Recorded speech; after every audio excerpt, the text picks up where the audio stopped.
بسم اللہ الرحمن الرحیم. اما دلالۃ النص فما ثبت بمعنى النص لغة لا استنباطا بالرائے. ابھی یہ نہیں ہوا تھا، یہ تو ہو گیا. اچھا،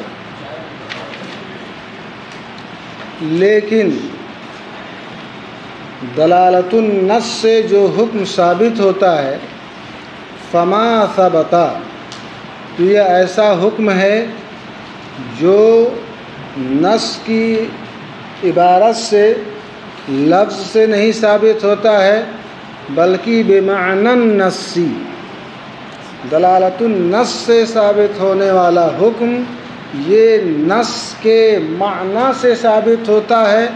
وہ بھی نص کا معنی لغوی جو ہوتا ہے اس معنی لغوی سے ثابت ہوتا ہے. نص کا ایسا معنی نہیں ہوتا ہے جس کو مجتہد نے اپنی رائے سے، اپنے اجتہاد سے، اپنے استنباط سے اس کو استنباط کیا، بلکہ یہ ایسا معنی ہوتا ہے کہ لغت کا جو بھی عارف ہوتا ہے اس معنی کو سمجھ لیتا ہے. قرآن پاک میں فرمایا گیا وَلَا تَقُلْ لَهُمَا اُفٍّ، والدین سے تم اف نہ کہو.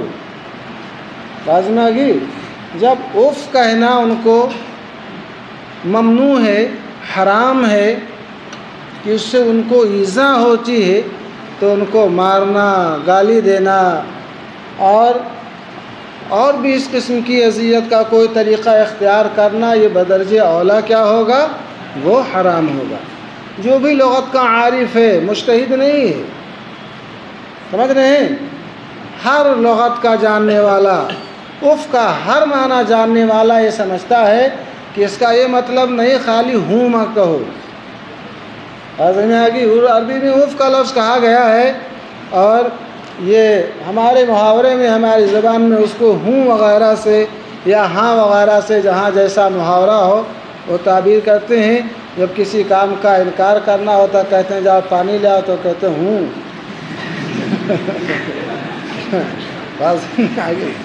یہ انکار کا ایک لفظ ہوتا ہے. تو اس سے ان کو اذیت ہوتی ہے کہ میں نے ایک کام کہا اور اس نے نہیں کیا. کبھی کبھی کہتے ہیں اچھا. کسی سال میں ان سے کہا جاؤ پانی لے آؤ، تو کہتے ہیں اچھا. بات تو لفظ تو بہت اچھا ہے اچھا کا، ہاں، مگر طبیعت کو کتنی اچھی لگتی ہے. بیوی سے شوہر نے کہا کہ ذرا سا کہا اچھا ہے نا، تو لفظ تو اچھا ہے مگر اس کا معنی کتنا اچھا ہے اس کو دل سے پوچھئے. بہت سے لوگ بستر پکڑ لیتے ہیں، بہت سے لوگ خرجہ خروجوں کی گردان کرنے لگتے ہیں کہ ٹھیک ہے اچھا. ہوتا ہے کہ نہیں ہوتا ہے؟ تو میں یہ کہنا چاہتا ہوں کہ یہ ایسا معنی نہیں ہے جو مجتہد کے رائے سے کیا ہو مستنبط ہو، بلکہ یہ معنی لغت ہی سے کیا ہوتا ہے ثابت ہوتا ہے. کالنہی عن التعفیف، جیسے اف کہنے سے رب العالمین نے منع فرمایا ہے، تو اف کہنے سے ممانعت یہ ایک ایسا معنی ہے یوقف بہ علی حرمت الضرب، جس کے ذریعے وقوف و اطلاع حاصل ہوتی ہے ابوین کی، ماں باپ کے، والدین کے ضرب کے حرام ہونے کے اوپر. اس کے ذریعے وقوف و اطلاع حاصل ہوتی ہے من غیر واسطۃ التأمل والاجتہاد. یہاں پر تأمل اور اجتہاد کا کوئی واسطہ نہیں، یعنی تأمل اور اجتہاد کے واسطے کے بغیر لغت کا جو بھی جاننے والا ہے، جو بھی کلمہ اف کا معنی وضعی جانتا ہے، وہ اچھی طریقے سے اس بات کو جانتا ہے کہ جس طریقے سے اف کہنا حرام ہے اس سے کہیں بڑھ کر کے ان کو مارنا یہ کیا ہے؟ وہ حرام ہے. کہ اف کے اندر وہ ایذا نہیں ہے جو ایذا ضرب کے اندر ہے. بات سمجھ میں آ گئی؟ تو یہ معنی دلالۃ النص سے ثابت ہے. گویا یہ معنی التزامی ہے اس کے معنی اصلی کا. معنی اصلی تو اف ہے مگر یہ اس کا کیا ہے؟ لازم معنی. والثابت بدلالۃ النص مثل الثابت بالاشارہ، دلالت النص سے ثابت ہونے والا حکم یہ اشارۃ النص سے ثابت شدہ حکم کی طرح ہوتا ہے، یہ کس چیز میں؟ وجہ شب۔ تو انہوں نے یہاں ذکر نہ کیا، مگر وجہ شب فی کونہما قطعیتاً او فی انہما یضافان الی النص بخلاف القیاس فإنہ یضاف الی الرائے۔ ان دلالت النص سے ثابت ہونے والا حکم یہ اشارۃ النص سے ثابت شدہ حکم کی طرح ہے اس باب میں کہ یہ دونوں حکم کیا ہیں؟ قطعی ہیں، یا اس باب میں یہ اس کی طرح ہے کہ یہ دونوں کے دونوں نص ہی کی طرف مضاف ہوتے ہیں، کہ دونوں حکم نص ہی سے ثابت شدہ ہیں، برخلاف قیاس کے کہ قیاس سے ثابت شدہ حکم وہ مضاف منسوب الی الرائے ہوتا ہے، وہ مجتہد کی اپنی رائے ہوتی ہے، مجتہد کی رائے وہاں تک پہنچتی ہے اور اسی کا وہ حکم کر دیتا ہے۔ حتی صح اثبات الحدود والکفارات بدلالت النصوص، یہاں تک کہ نصوص کی دلالتوں سے، دلالت النص سے حدود اور کفارات کو ثابت کرنا صحیح ہے، قیاس کے ذریعے نہیں۔ تو اب یہ قیاس اور دلالت النص کے اندر فرق جلی ہے کہ دلالت النص کی دلالت قطعی ہے اور قیاس کی جو دلالت ہے وہ قطعی نہیں بلکہ کیا ہے؟ وہ ظنی ہے۔ اب یہاں پر انہوں نے تھوڑی تفصیل نہ کر کے چھوڑ دیا ہے کہ فرماتے ہیں الا عند التعارض، مگر یہ کہ تعارض ہو، کیا مطلب؟ یعنی دلالت النص یہ اشارۃ النص کی طرح ہے اس باب میں کہ دلالت النص سے ثابت ہونے والا حکم اشارۃ النص سے ثابت شدہ حکم کی طرح ہے، لیکنھا عند التعارض بینہما دون الاشارہ، لیکن ان دونوں کے درمیان جب تعارض ہو جائے، بات سمجھ رہے ہیں، تو ایسی صورت میں نص سے، نظم سے، اشارہ سے جو ثابت شدہ حکم ہوتا ہے وہ نظم سے ثابت شدہ حکم ہوتا ہے بلا کسی واسطے کے، اور دلالت سے جو ثابت شدہ حکم ہوتا ہے وہ ثابت ہوتا ہے ایک ایسے معنی کے واسطے سے جو معنی نص کے مدلول کے لیے کیا ہوتا ہے؟ وہ لازم ہوا کرتا ہے، تو وہ بلا واسطہ ثابت ہوتا ہے، اشارے سے ثابت ہونے والا حکم، اور یہ کس سے ثابت ہوتا ہے؟ وہ ایک واسطے سے ثابت ہوتا۔ تو فرماتے مگر جب کہ تعارض ہو جائے دلالت اور اشارہ کے درمیان، تو ایسی صورت میں ترجیح جو ہوگی وہ کس کو ہوگی؟ اشارہ کو ہوگی۔ بات ذہن میں آ گئی؟ یہاں پر انہوں نے کچھ مثالیں ذکر کر دی ہیں۔ ایک مثال انہوں نے پیش کی ہے وہ دلالت النص سے حدود کے اس بات کی، آپ اس کو پڑھ لیجئے گا۔ اور تعارض کی مثال بھی انہوں نے ذکر کی ہے کہ اللہ تعالیٰ کا ارشاد ہے من قتل مؤمنا خطأ فتحریر رقبۃ مؤمنہ، سمجھ رہے ہیں؟ آپ غور کریں گے تو اس آیت کی دلالت اس بات پر ہوتی ہے کہ کفارہ واجب ہوتا ہے اس انسان کے اوپر جو کسی مؤمن کو قتل کرے عمدن۔ کیوں؟ اس لیے کہ جب خطأً قتل پر جب تحریر رقبہ واجب ہے تو عمدن کا حال تو اس سے بڑھ کر کے ہے، تو وہاں پر بدرجہ اولا جو ہے کفارہ واجب ہونا چاہیے کہ عامد کا حال وہ خاطی سے کیا ہے؟ وہ اعلیٰ ہے۔ یہی استدلال امام شافعی رحمہ اللہ نے فرمایا۔ لیکن ایک دوسری آیت اشارۃ النص کے ذریعے اس بات پر دلالت کرتی ہے کہ عامد کے اوپر کفارہ نہیں ہے۔ بات ذہن میں آ گئی؟ دوسری آیت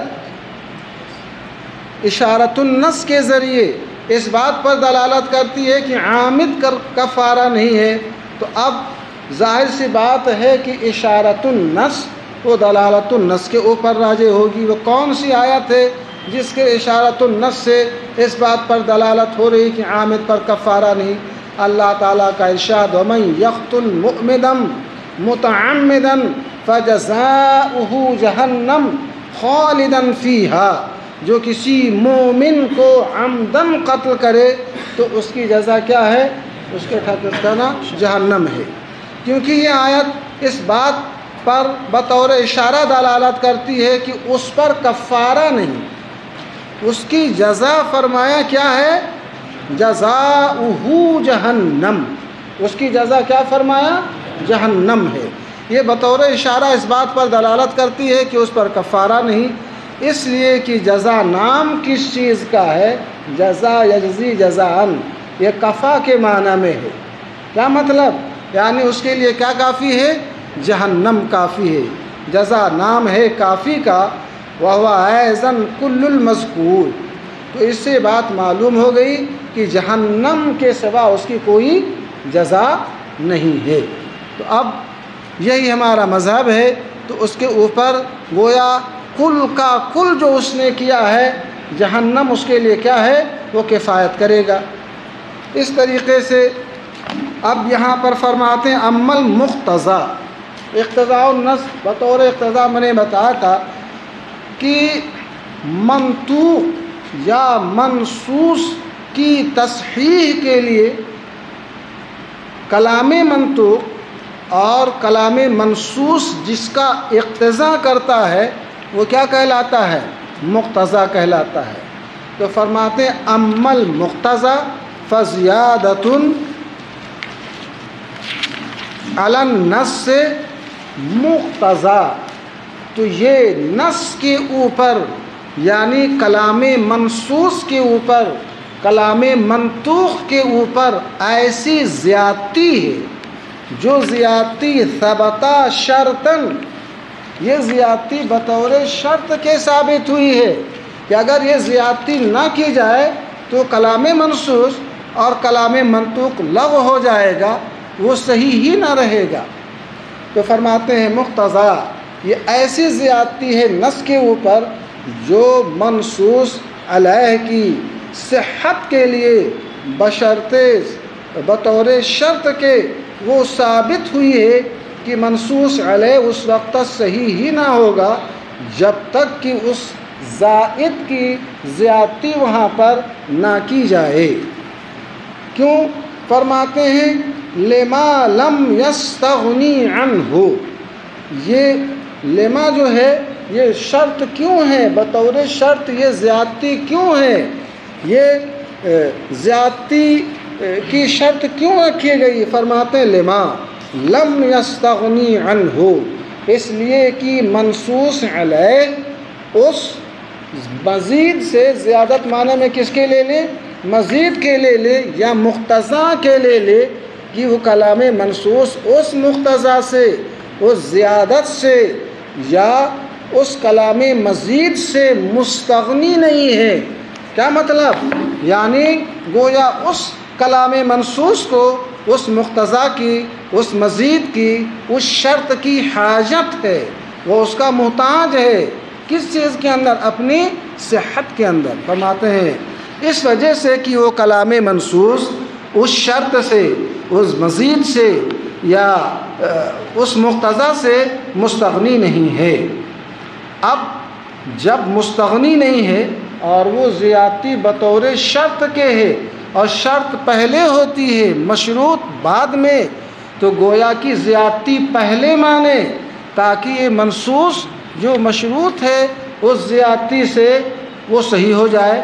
جو فرماتے ہیں فَوَجَبَ تَقْدِيمُهُ لِتَصْحِيحِ الْمَنصُوص عَلَيْهِ، لہذا اس مقتضا، اس مزید، اس شرط کو پہلے لانا واجب ہوا منصوص علیہ کی تصحیح کے لیے۔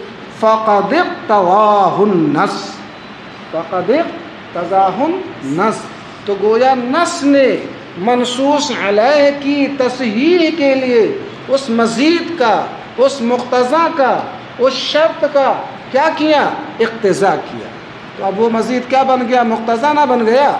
فرماتے ہیں نص نے اس مقتضا کا اقتضا کیا جو مقتضا زیادت کہہ لے یا شرط کہہ لیں، صحت یا تصحیح منصوص علیہ کے لیے۔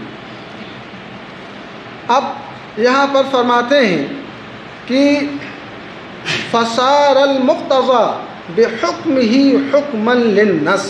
جب اتنی بات آپ نے سمجھ لی کہ مقتضی منصوص کے اوپر ایسی زیادتی ہے جو زیادتی منصوص علیہ کی تصحیح کے لیے شرط ہے، اگر یہ زیادتی نہ ہو تو منصوص علیہ ہی صحیح نہ ہو، اور پھر جب وہ شرط ہے تو اس شرط کو پہلے لانا واجب ہو گیا تاکہ مشروط کیا ہو جائے، صحیح ہو جائے. فرماتے ہیں فصار المقتضى بحکمہ اے مع حکمہ حکما للنص. کیا مطلب؟ یعنی مقتضی اپنے حکم کے ساتھ یہ نص کا حکم بن گیا.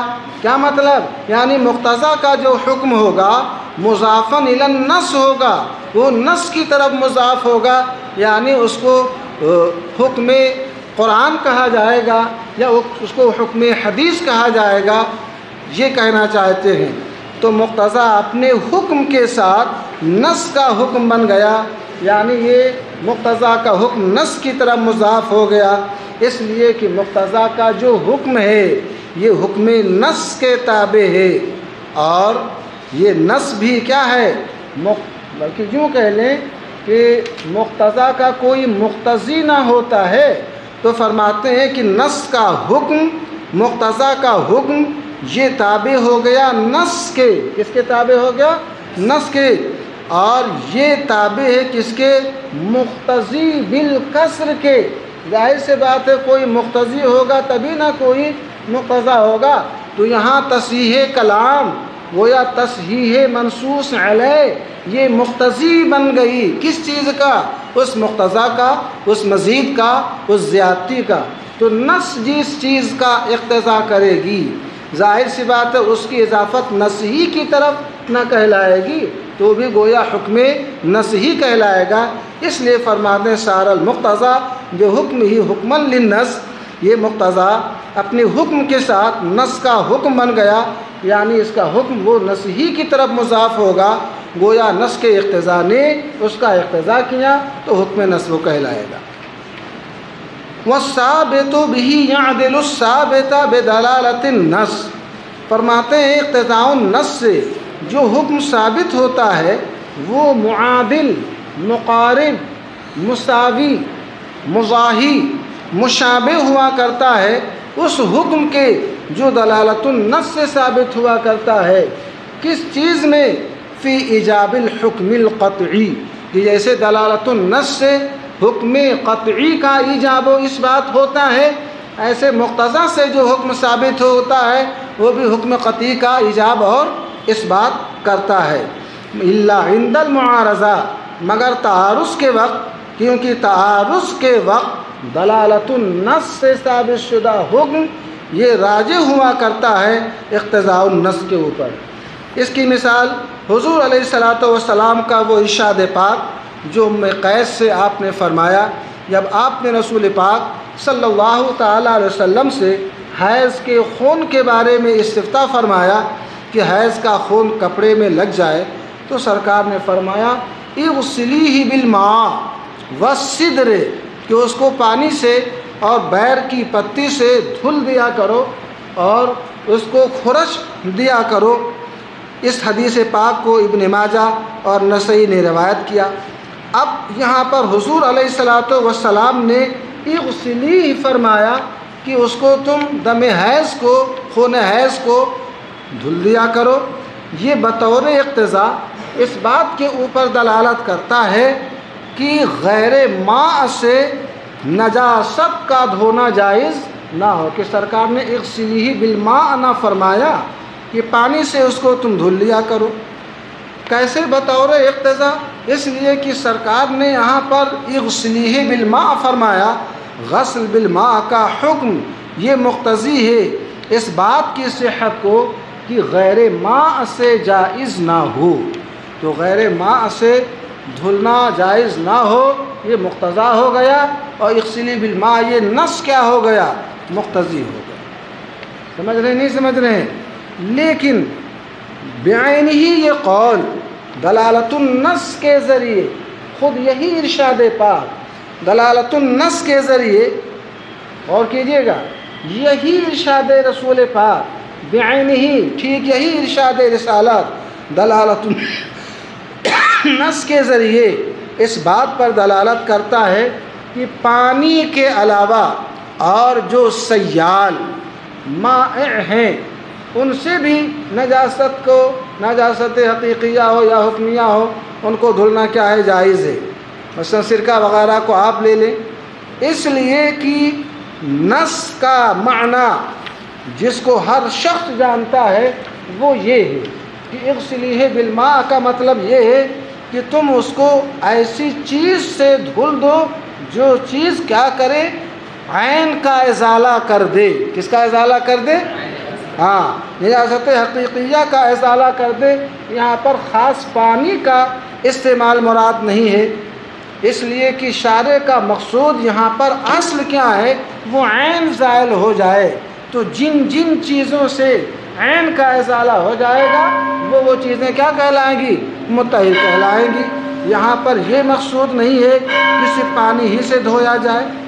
تو اب آپ غور کریں، مقتضیٰ تو یہ کہہ رہا ہے کہ پانی سے جائز ہو، غیر پانی سے جائز نہ ہو، اور نص یہ اس بات پر دلالت کر رہا ہے کہ نہیں، پانی کے علاوہ اور بھی سیال چیزیں ہوں تو اسے دھلنا کیا ہے، جائز ہے۔ سمجھ رہے کہ نہیں سمجھ رہے؟ اس لیے کہ اس کا مقصود یہ ہے نجاست عین کو زائل کرنا، اور ازالہ عین کا جیسے ماء سے ہوتا ہے ایسے ہی مائعات اور سیال چیزوں سے بھی ہوا کرتا ہے۔ تو اب یہاں پر تعارض ہوا، ترجیح کس کو حاصل ہوگی، دلالت النص کو۔ وقد یشکل علی السامع الفصل بین المقتضی والمحذوف، کبھی کبھی سامع کے اوپر مقتضی اور محذوف کے درمیان فرق مشکل ہوتا ہے، مشتبہ ہوتا ہے۔ وہو ثابت لغتاً، جبکہ فرماتے ہیں محذوف جو ہوتا ہے وہ از روئے لغت کے ثابت ہوا کرتا ہے، اور مقتضی یہ لغت سے، یہاں پر ابھی پڑھا تھا نا کہ ما ثبت بمعنی النص لغتاً، ہاں فرماتے ہیں کہ کبھی کبھی سامع کے اوپر مقتضی اور محذوف کے درمیان یہ فرق مشکل ہو جاتا ہے۔ وہو ثابت لغتاً، تو محذوف جو ہے وہ لغت کے اعتبار سے ثابت ہوتا ہے، اور مقتضی جو ہے وہ شرعاً ثابت ہوا کرتا ہے۔ اگرچہ معنی نص سے لغتاً ثابت ہوتا آپ پڑھ چکے ہیں، مگر نص نہ اس کا مقتضی ہوتا ہے، وہ حکم نص نہ ہوا کرتا ہے۔ تو مقتضی وہ ہے جو لغتاً ثابت ہو، اور مقتضی وہ ہے جو شرعاً ثابت ہو۔ وآیت ذالک، فرماتے مقتضی اور محذوف کے درمیان فرق کی علامت، امارت اور نشانی یہ ہے ان مقتضی غیرہ ثبت عند صحت الاقتضاء، جو چیز اپنے غیر کا مقتضی ہو، جو چیز اپنے غیر کا مقتضی ہو، ثبت عند صحت الاقتضاء، وہ چیز صحت اقتضاء کے وقت ہی کیا ہے، ثابت ہوا کرتی ہے۔ جب اقتضاء صحیح ہوگا، جو چیز کسی غیر کا مقتضی ہوا کرتی ہے تو اب وہ صحت اقتضاء کے وقت ہی ثابت ہوگی، کہ جب اقتضاء صحیح ہوگا تبھی نہ وہ چیز کیا ہوگی، ثابت ہوگی۔ فرماتے ہیں ان مقتضی غیرہ ثبت عند صحت الاقتضاء، جو چیز کسی غیر کا مقتضی ہوا کرتی ہے وہ اقتضاء کی صحت کے وقت ہی کیا ہے، وہ ثابت ہوا کرتی ہے۔ کیا مطلب؟ یعنی جب مقتضی پایا جائے گا تبھی مقتضی ہوگا، مقتضی نہیں پایا جائے گا تو مقتضی نہیں پایا جائے گا۔ ایک یہ فرمایا، اور اذا کان محذوفا، اور جب کوئی شے محذوف ہو، فقدر مذکورا، پھر اس کو کیا مان لیا گیا، مذکور مان لیا گیا۔ فرماتے ہیں انقطع عن المذکور، جو چیز محذوف تھی اس محذوف کو جب آپ نے مذکور مان لیا، وَاسْأَلِ الْقَرْيَةَ معنی میں کس کے؟ وَاسْأَلْ أَهْلَ الْقَرْيَةَ کے، یہاں پر اہل محذوف ہے کہ نہیں محذوف ہے؟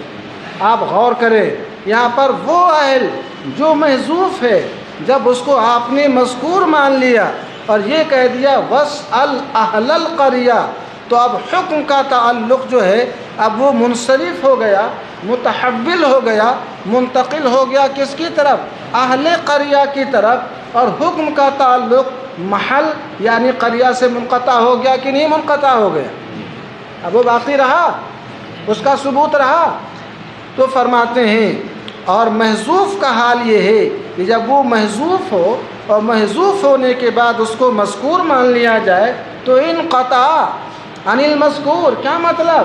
یعنی اب وہ مذکور ثابت نہیں رہتا ہے، وہ محذوف کیا ہے؟ وہ ثابت نہیں رہتا، انقطع عن المذکور، تو اب مذکور سے مذکور یعنی جو محل ہے، قریہ ہے، اس سے حکم اب منقطع ہو جاتا ہے، جیسے اللہ تعالیٰ کے ارشاد وَاسْأَلِ الْقَرْيَةَ میں فَإِنَّ السُّؤَالَ يَتَحَوَّلُ عَنِ الْقَرْيَةِ إِلَى الْمَحْذُوفِ، کیونکہ اب یہاں پر سوال قریہ سے، جس قریہ میں اہل کا لفظ کیا تھا؟ محذوف تھا، اب اس قریہ سے منقطع ہو کر کے محذوف کی طرف یعنی اہل کی طرف کیا ہو جاتا ہے؟ منتقل ہو جاتا ہے۔ کب؟ عند تصریح بھی، جب اس کی کیا کر دی جاتی ہے؟ تصریح کر جاتی ہے۔ گویا کہ مقتضا میں یہ ہوتا ہے کہ صحت اقتضا کے وقت ہی وہ ثابت ہوتا ہے، گویا مقتضی کو وہاں پر کیا ہونا چاہیے؟ رہنا چاہیے، تب نہ مقتضا رہے گا۔ مگر محذوف کا حال یہ ہے کہ محذوف کو جب ذکر کر دیا جاتا ہے تو اب فرماتے ہیں حکم جو ہے اب کس کی طرف منتقل ہو جاتا ہے؟ اس کی طرف جس کو ذکر کیا گیا ہے۔ بات میں آ گئی۔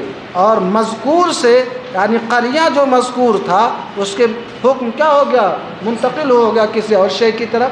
یہ فرق، اس کے علاوہ بھی اور انہوں نے فرق بتایا، اس کو آپ پڑھ لیجئے گا۔ یہ ایک فرق ہے کہ وہاں پر جو ہے دونوں کا تحقق ضروری ہوتا ہے ایک ساتھ، یہاں پر دونوں کا تحقق نہیں بلکہ ایک سے دوسری شے کی طرف حکمہ انتقال ہوتا ہے۔